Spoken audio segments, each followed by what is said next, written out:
If you step outside tonight and look up, you'll see our oldest and closest cosmic companion, the moon. It has been there since the dawn of humanity, inspiring myths, guiding sailors, and making werewolves a logistical nightmare. We think of it as a constant, but I have some bad news. The moon is ghosting us. Welcome to the Curiosity Well podcast, the show where we look at space and science weirdest curiosities and try not to have an existential crisis. I'm your host, Laurent, and today we're talking about the moon giving us the cold shoulder, or to use its proper scientific name, tidal acceleration.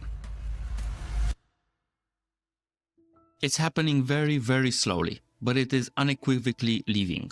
Every single year, the moon drifts about 3.8 centimeters further away from Earth. To put that in perspective, that is roughly the exact same speed that your fingernails grow. By the time you need to clip your nails again, the moon has backed away just a tiny fraction of a millimeter. It's just the ultimate slow fade. So why is this happening?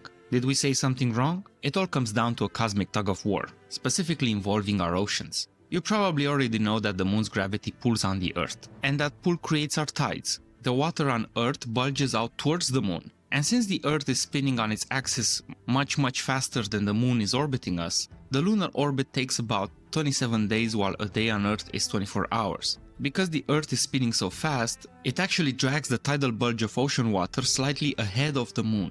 Now, that massive bulge of water has its own gravity. Because it is sitting slightly ahead of the moon in its orbit, it acts like a gravitational slingshot. It is constantly pulling the moon forward, giving it a tiny boost of energy. And as we know in physics, if you give an orbiting object more energy, its orbit gets bigger. So the ocean bulge is literally throwing the moon further out into space, centimeter by centimeter. But the universe demands balance. The moon gets energy, which means the Earth has to lose energy. That friction from the tides dragging across the ocean floor acts like a giant brake pad on our planet. The Earth's rotation is slowing down. This means our days are getting longer. If you traveled back in time about 400 million years, right around the time the first plants were crawling onto land, you wouldn't have a 24-hour day. A day back then was only about 21 hours long.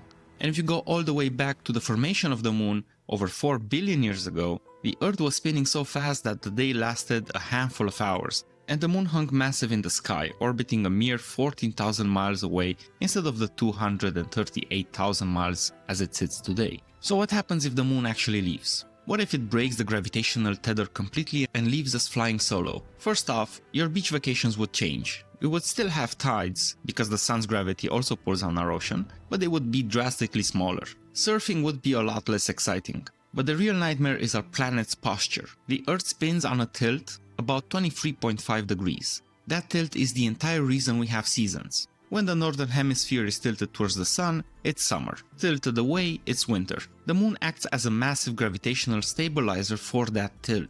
It is the counterweight that keeps us spinning smoothly. Without the moon, the Earth's axis would wobble uncontrollably over millions of years. Sometimes we might be tilted straight up and down, meaning no seasons at all. Other times, we would be tilted almost completely sideways, like Uranus. If that happened, the poles would be aimed directly at the sun, baking under endless daylight, while the equator would be frozen solid in a permanent darkness. The climate would be in a state of violent, unpredictable chaos. Human evolution and life as we know it would have been impossible. So next time you look up at the moon, don't just admire it, thank it, and maybe forgive it for backing away 3.8 centimeters this year. It's carrying a lot of weight.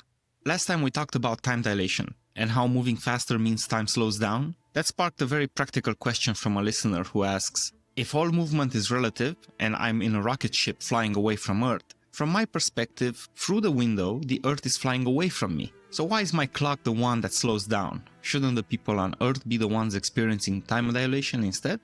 Well, congratulations, you just stumbled entirely by accident into the most famous problems in physics. It is known as the twin paradox. Your logic is actually very good. As long as you're cruising through space at a constant steady speed, you're completely right. To you, looking out the window, the Earth looks like it's zooming backwards, and their clocks look slow. To the people on Earth looking through a telescope, you are zooming forwards, and your clock looks slow. It's a perfect tie, but to finish the trip and actually compare clocks, someone has to turn around and come home. The Earth is just happily sitting there in its orbit, but you, in your rocket ship, have to fire your thrusters, hit the brake, pull a massive U-turn, and accelerate back the way you came. You would physically feel the change of direction. You'd be pushed back into your seat by the G-force, and the people drinking tea on Earth wouldn't feel anything.